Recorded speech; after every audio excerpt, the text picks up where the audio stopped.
और इस वक्त एक बड़ी खबर आपको बता दें, पीएम मोदी के कड़े संदेश के बाद एक्शन हुआ है। अरब सागर में तैनात आईएनएस विक्रांत आतंकी हमले के बाद भारत की तैयारी से पाकिस्तान डर गया है।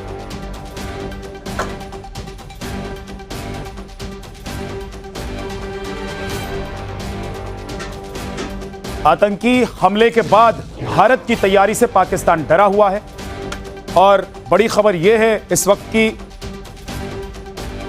कि अरब सागर में आईएनएस विक्रांत को तैनात किया गया है। अरब सागर में आईएनएस विक्रांत की तैनाती हुई है। दूसरी तरफ आपको बता दें कि प्रधानमंत्री नरेंद्र मोदी ने आज बिहार से जो कड़ा ऐलान किया, संदेश दिया, उससे पाकिस्तान हिला हुआ है।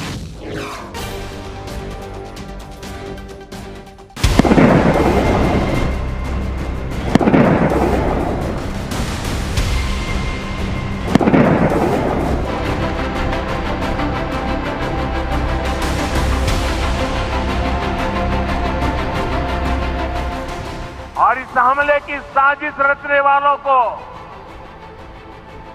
उनकी कल्पना से भी बड़ी सजा मिलेगी। अब आतंकियों की बची खुची जमीन को भी मिट्टी में मिलाने का समय आ गया है।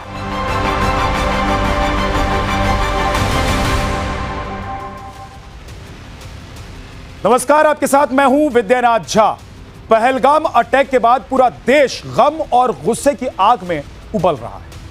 आतंकियों और उनके मददगारों को मिट्टी में मिलाने की मांग पूरा देश कर रहा है और अब प्रधानमंत्री नरेंद्र मोदी ने भी ऐलान कर दिया है कि पहलगाम के दोषियों को मिट्टी में मिलाने का समय आ गया है। आतंकियों को कल्पना से भी बड़ी सजा दी जाएगी। पाकिस्तान का पानी बंद करने के फैसले के बाद पीएम मोदी ने साफ कर दिया है कि आतंकियों और उनके आकाओं को धरती के अंतिम छोर तक खदेड़ेंगे। पीएम मोदी की इस डायरेक्ट वार्निंग के बाद से ही पाकिस्तान में खलबली मची हुई। मीटिंग पर मीटिंग का दौर चल रहा है। दहशत में डूबे पाकिस्तान में इसी बात पर चर्चा हो रही है कि हिंदुस्तान ने इस बार चौंका दिया है। इस बार हिंदुस्तान कैसे स्ट्राइक करेगा, जल, थल और नभ से कैसे हमला करेगा, पाकिस्तान पर भारत की स्ट्राइक कैसे होगी, ये जानने की कोशिश करेंगे। लेकिन उससे पहले पाकिस्तान का दाना पानी खत्म करने वाले फैसले के बारे में जान।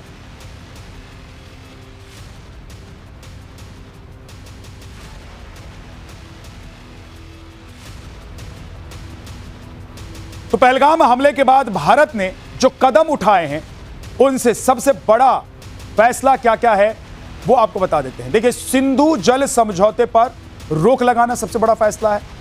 पाकिस्तान की खेती, पीने का पानी और बिजली उत्पाद का बड़ा हिस्सा इसी पानी पर निर्भर करता है। दोनों देशों के बीच 3 जंग के बावजूद भारत ने यह समझौता बरकरार रखा था, लेकिन अब इसे रद्द कर दिया गया, जिससे पाकिस्तानियों के प्यास से मरने की नौबत आ जाएगी। करीब 15 करोड़ पाकिस्तानी बूंद बूंद पानी के लिए तरसेंगे।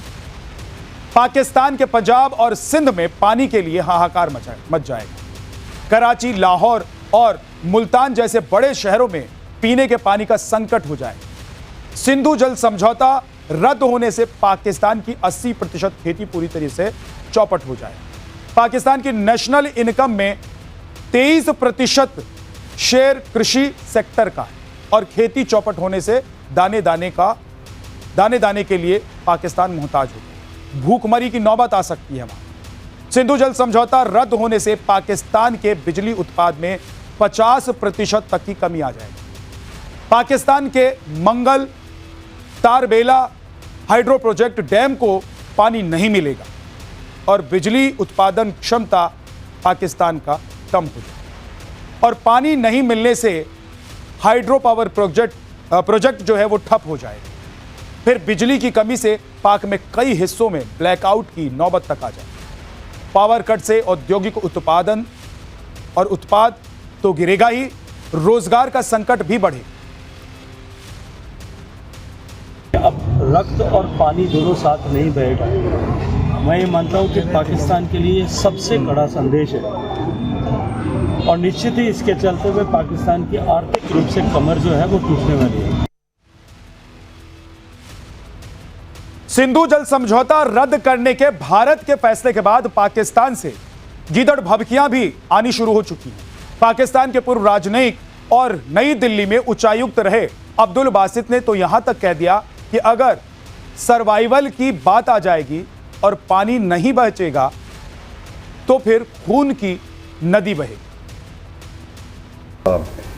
इन दरियाओं में पानी नहीं बहेगा तो फिर खून ही बहेगा।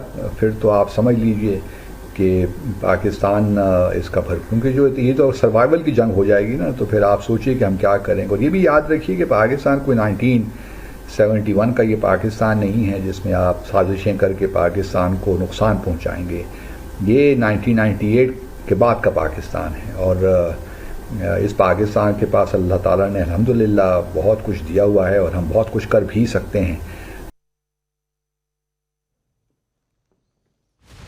पाकिस्तान में खलबली मची हुई है इस वक्त। पाकिस्तान को समझ में नहीं आ रहा है कि पाकिस्तान क्या करे, इसलिए उलूल जुलूल उटपटांग बयान पाकिस्तान की तरफ से सामने आ रहे।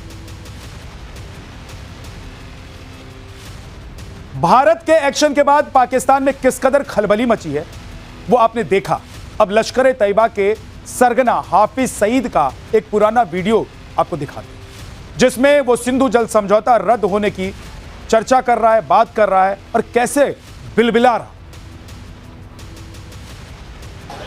तू कहेगा कि पाकिस्तान का पानी रोकेंगे, कश्मीर के अंदर डैम बना के तुम पाकिस्तान के पानी को रोकोगे, पाकिस्तान की ज़राअत सनत का खात्मा करके, पाकिस्तान की मईशत तबाह करके, सी पैक के मंसूबे नाकाम करने के लिए तू बड़के मारेगा और तू चाहेगा हम चुप रहे। सुन, अगर तू पानी बंद करेगा इंशाअल्लाह हम तेरी सांस बंद करेंगे, इन दरियाओं में फिर खून बहेगा। अब बात आती है कि हिंदुस्तान के दुश्मनों पर थल यानी कि जमीन से हमले माना जा रहा है कि इस बार भारत ऐसा बदला लेगा कि दुनिया देखेगी, क्योंकि इस बार माहौल और देश का मूड ऐसा है कि पाकिस्तान में आतंकवाद का चैप्टर ही खत्म हो जाएगा। इसके लिए भारत के पास दो विकल्प हैं। पहला विकल्प क्या है वो आपको बता देता हूं। देखिए, पहला ऑप्शन जो है स्पेशल ऑपरेशन का है। ऐसे में एलओसी पर युद्ध विराम खत्म हो जाएगा। पीओके में स्पेशल फोर्सेस का टारगेटेड ऑपरेशन किया जा सकता है। स्पेशल ऑपरेशन में पीओके में टारगेट कर आतंकियों का खात्मा किया जा सकता है और लगे हाथ पीओके से पाकिस्तान का अवैध कब्जा भी हटाया जा सकता है।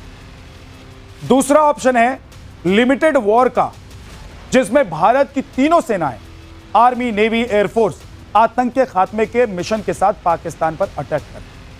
हालांकि इस अटैक में टारगेटेड टेरिटरी तक ही युद्ध का दायरा रहेगा और फिर पाकिस्तान में मौजूद हर आतंकी कैंप, हर आतंकी सरगना, आतंक के हर सिंडिकेट का सर्वनाश करके इस चैप्टर को हमेशा के लिए क्लोज किया जा सकता है।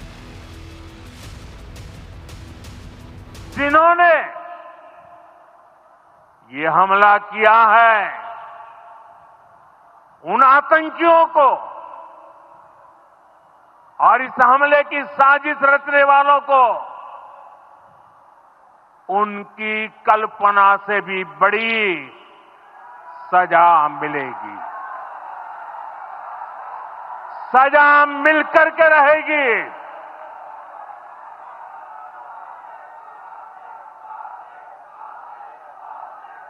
अब आतंकियों की बची खुची जमीन को भी मिट्टी में मिलाने का समय आ गया है।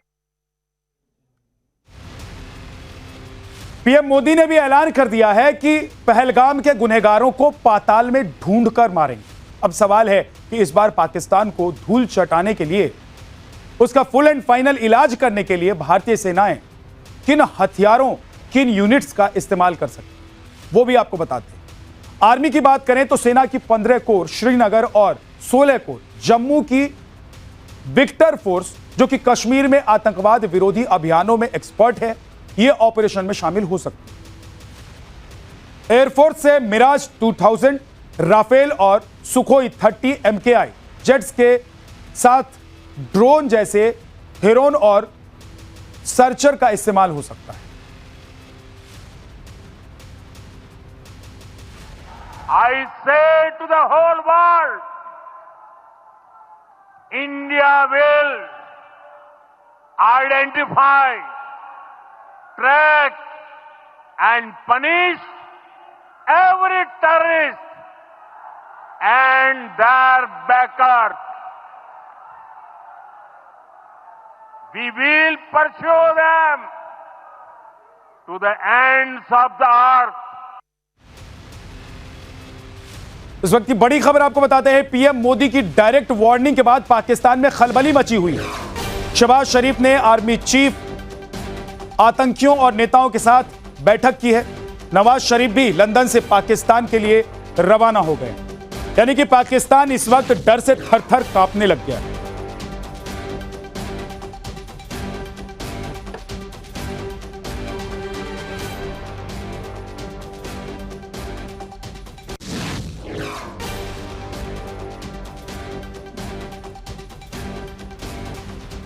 और इस बीच पाकिस्तान के बड़े पत्रकार हामिद मीर ने भी भारत की तरफ से बड़े हमले का डर जता दिया है। उन्होंने पाकिस्तानी चैनल पर क्या कहा है वो भी जरा सुनिए। इंडिया इंडिया है और उसने पहले भी एडवेंचर किया था, दोबारा भी एडवेंचर कर सकता है, तो इसलिए पाकिस्तान को होशियार रहना चाहिए, खबरदार रहना चाहिए। इंडिया इंडिया है और उसने पहले भी एडवेंचर किया था, दोबारा भी एडवेंचर कर सकता है, तो इसलिए पाकिस्तान को होशियार रहना चाहिए। पाकिस्तान के जो पत्रकार सीनियर जर्नलिस्ट हैं वो भी बता रहे हैं कि पाकिस्तान में इस वक्त हालात क्या है। उनको भी समझ में आ रहा है कि भारत पहले भी जवाब दे चुका है और इस बार जब प्रधानमंत्री नरेंद्र मोदी कह रहे हैं कि मिट्टी में मिला देंगे, तो सोचिए जरा पाकिस्तान के आतंकियों का क्या होने वाला है। और यही वजह है कि ना सिर्फ पाकिस्तान के जो एक्सपर्ट्स हैं, पत्रकार हैं, विशेषज्ञ हैं, वो डर दिखा रहे हैं, बता रहे हैं कि क्या माहौल है पाकिस्तान में, बल्कि उन्हें पता भी है कि हिंदुस्तान क्या कर सकता है। इंडिया इंडिया है और उसने पहले भी एडवेंचर किया था, दोबारा भी एडवेंचर कर सकता है, तो इसलिए पाकिस्तान को होशियार रहना चाहिए, खबरदार रहना चाहिए। और अब आपको दिखाते हैं हिंदुस्तान के दुश्मनों के ऊपर नभ यानी कि आसमान से कैसे हमला हो सकता है और इस हमले में हिंदुस्तान के टारगेट पर कौन कौन है ये भी देख लीजिए। रावलकोट सैफुल्लाह खालिद का ऑपरेशन बेस, ये लश्कर का मेन ट्रेनिंग सेंटर है। मुजफ्फराबाद आतंकी संगठनों का हेडक्वार्टर, यहां पर लॉन्च पैड्स और ट्रेनिंग कैंप एक्टिव है। कोटली और बाग इंटेलिजेंस के मुताबिक यहां पर आतंकी रैलियां और ट्रेनिंग कैंप चल रहे हैं। नखयाल और हाजिरा ये घुसपैठ के लिए प्रमुख लॉन्च पैड्स हैं। जो आतंकी हिंदुस्तान में आते हैं उनको यहीं से भेजा जाता है। ये लॉन्चिंग पैड की तरह इस जगह को इस्तेमाल किया जाता है, नखयाल और हाजिरा।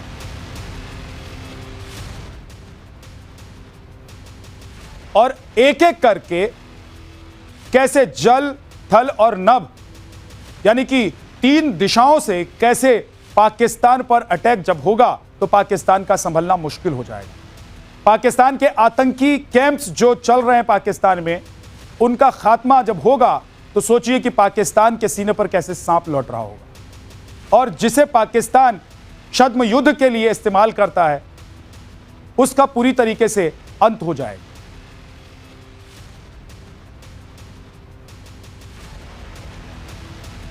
इस वक्त एक बड़ी खबर आपको बताता हूं। पूरे जम्मू कश्मीर आतंक के खिलाफ ऑपरेशन क्लीन, आतंकियों के पूरे जम्मू कश्मीर में तलाशी जारी है। बैसरन घाटी के आसपास सर्च ऑपरेशन तेज कर दिया गया। पहलगाम आतंकी हमले से जुड़ी हुई बड़ी खबर है। आतंकियों की जम्मू कश्मीर में तलाशी की जा रही है।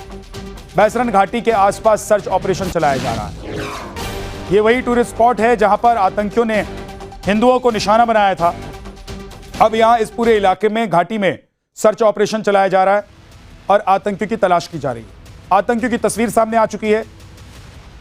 आतंकियों ने जब हमला किया था उस वक्त का वीडियो आप देख रहे हैं। ये था कोई दिसता जहांगीर तो यार बिहारियां पीछे जुलते यार तुम मौत की कश्मीर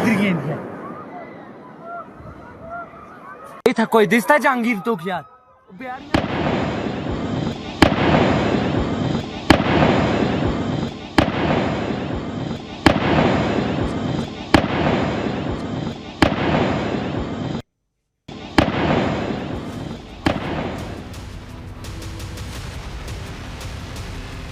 पहलगाम हमले के बाद भारतीय सैनिक आतंकियों को पाताल से भी तलाशने में जुट गए। हालांकि अभी भी सुरक्षा बलों को शक है कि आतंकी बैसरन घाटी के आसपास ही छिपे हुए हो सकते हैं, क्योंकि बैसरन घाटी की बनावट ऐसी है कि वहां आतंकियों को ढूंढना आसान काम नहीं होगा। लेकिन भारतीय सुरक्षा बल ठान चुके हैं कि आतंकियों को अंतिम रास्ता दिखाकर ही वो मानेंगे, और ऐसे में आसपास के इलाकों में उनकी तलाश जारी। बैसरन घाटी पीर पंजाल रेंज से घिरी हुई एक पूरी घाटी है जहां पर उनकी तलाश की जा रही है। कई आतंकी इन चोटियों पर तो डेरा नहीं डाले हुए हैं, वहां तो नहीं बैठे हुए हैं, इस बात की आशंका है। आपको बता दूं कि पहलगाम में पीर पंजाल रेंज की ऊंचाई 2082 से 3909 मीटर तक, और लिद्दर नदी किनारे भी आतंकियों की तलाश की जा रही है। कई इस नदी के किसी किनारे पर तो आतंकी छिपे हुए नहीं हैं। इस नदी की करीब 73 किलोमीटर की लंबाई है, जो कि कोलाहोई ग्लेशियर से निकलती है नदी। बैसरन घाटी के ऊपर ही कोलाहोई ग्लेशियर मौजूद है, जहां से यह नदी निकलती है। बैसरन घाटी से लगे देवदार के घने जंगलों में भी इनकी तलाश की जा रही है, क्योंकि बैसरान घाटी के किनारे घने जंगल मौजूद हैं। क्या आतंकी वहां भी छिपे हुए हो सकते हैं, इसलिए इस इलाके को भी खंगाला जा रहा है। आपको बता दूं कि बैसरन घाटी देवदार के पेड़ों से घिरा हुआ इलाका है। यहां पर घने जंगल हैं देवदार के पेड़ के, और टनल की भी तलाश की जा रही है। कहीं ऊंची ऊंची चोटियों से घिरी घाटी में आतंकी किसी टनल में या टनल बनाकर तो नहीं छुप गए हैं, बैठे तो नहीं हुए। बर्फीली गुफाओं में भी सर्च ऑपरेशन चलाया जा रहा है। इसके अलावा जंगलों में भी तलाशी अभियान को चलाया जा रहा है। भारत ने पाकिस्तान का पानी रोका तो पाकिस्तान में खलबली मच गई। दरिया में खून बहाने की धमकियां आने लगी। पाकिस्तानी कह रहे हैं कि उनका देश 1972 वाला पाकिस्तान नहीं है, बल्कि 1998 वाला पाकिस्तान है। यानी कि इशारों इशारों में एटम बम तक की धमकियां दी जा रही है। पाकिस्तान में तो क्या क्या कहा जा रहा है, यह भी आपको दिखाते हैं। अब इंडस वाटर ट्रीटी का खत्म होना, इंडस वाटर ट्रीटी का खत्म होना, आप समझ लें कि अब वाटर वॉर है। भारत और भी पाकिस्तान के बीच में वाटर वॉर के लिए तैयार रहे आप। ये एक नया मुस्तकबिल है जो पाकिस्तान और भारत का लिखा जा रहा है, अ न्यू फ्यूचर। अब जो है इंडिया डैम्स बिल्ड करेगा, अपनी तरफ पानी को रोकेगा। अब पाकिस्तान पानी नहीं आएगा, पाकिस्तान पानी नहीं आएगा, पाकिस्तान की फसलों को पानी नहीं जाएगा, पाकिस्तान की फसलें नहीं होंगी। जब फसलें नहीं होंगी, पानी रोका जाएगा तो जंग होगी। पाकिस्तान हो सकता है उन डैम्स को तबाह करे जो इंडिया डैम वहां बनाएगा। अब बात तो यहां पे चली गई ना। ये अब देखें, राजनाथ सिंह ने ये जो कहा है कि आप अपने हम फैसले करेंगे, अब वो क्या एक्शन लेंगे, क्या होगा, ओनली टाइम विल टेल। अगर तो वो मजीद एक्शन लेते हैं, मैं समझता हूं उन्होंने नैरेटिव मेकिंग में देयर इज नो, कोई जोड़ नहीं है भारत का, कोई जोड़ नहीं है भारत का। एक्शन हुआ, उन्होंने आपको बता दिया ये करना है। ये देखें, धमकियां जब भी इंडिया में कोई धमाके होते हैं, कश्मीर में होते हैं, वो फौरन कहते हैं पाकिस्तान का पानी बंद कर दो, पाकिस्तान से एम्बेसी से अपने बंदे बुला लो, यहां से वापस भेज दो। हम कहते हैं हमारा दुश्मन ही इंडिया है, और वो कहते हैं कि हमारा दुश्मन ही पाकिस्तान है। तो पर बीच ठीक है, फिर आमने सामने पता तो हो ना कौन दुश्मन है, फिर एक वार करें, या हम जीते या वो जीते। देखिए पाकिस्तान में तो माशाल्लाह इस टाइम इतनी कमाई हो रही है, पाकिस्तान के पास इतना पैसा है कि अब यहाँ पे भी लाहौर में मिनरल वाटर लोग पी रहे हैं। पाकिस्तानी लोग तो बाहर के मुल्क से भी पानी ला रहे हैं, पाकिस्तानी लोग तो ट्यूबवेल जमीन को गहरा से गहरा करते जा रहे हैं, ठीक है ना। पाकिस्तान इंडिया के दरियाओं पे भी नहीं बैठा हुआ, इंडिया के पास यही हथियार है, मैं आपका पानी बंद कर दूंगा। अब दरिया रावी सूख गया है तो क्या हमारा बिगड़ गया, ठीक है, 5 दरिया से 5 में से 2-3 चल रहे हैं, अगर 3 भी बंद हो जाएगा तो क्या होगा भाई? अल्लाह की तरफ से अगर हमें चलना होगा, पाकिस्तान को फलना फूलना होगा, तो अल्लाह पाक जिसे अताबाद झील रातों रात दरियाफ्त होगी थी, अल्लाह पाक हमारे लिए पानी का मसला भी सीधा करेगा, ऐसी कोई बात नहीं है।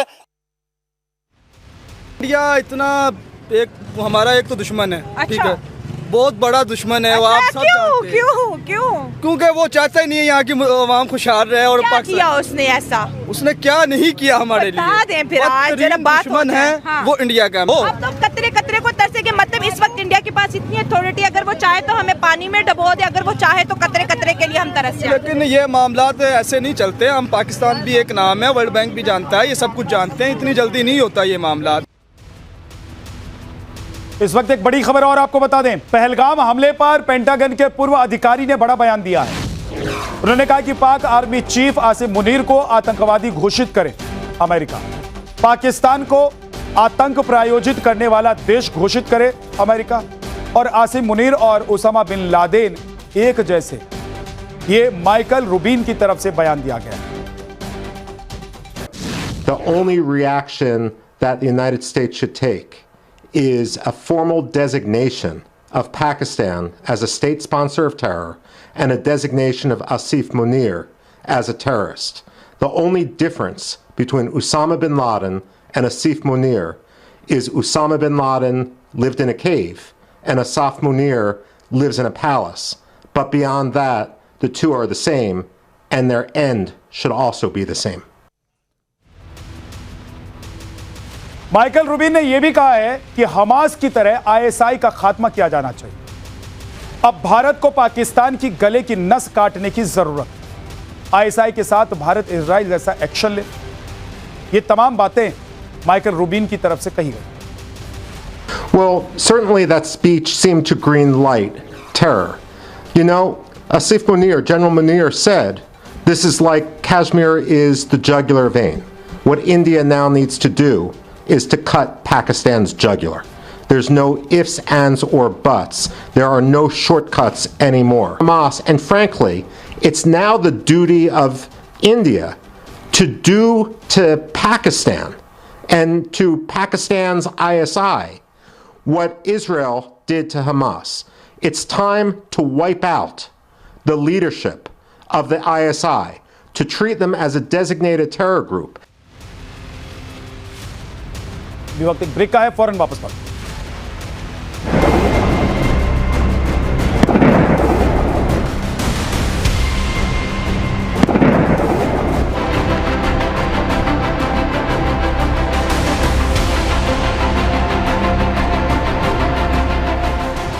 और इस हमले की साजिश रचने वालों को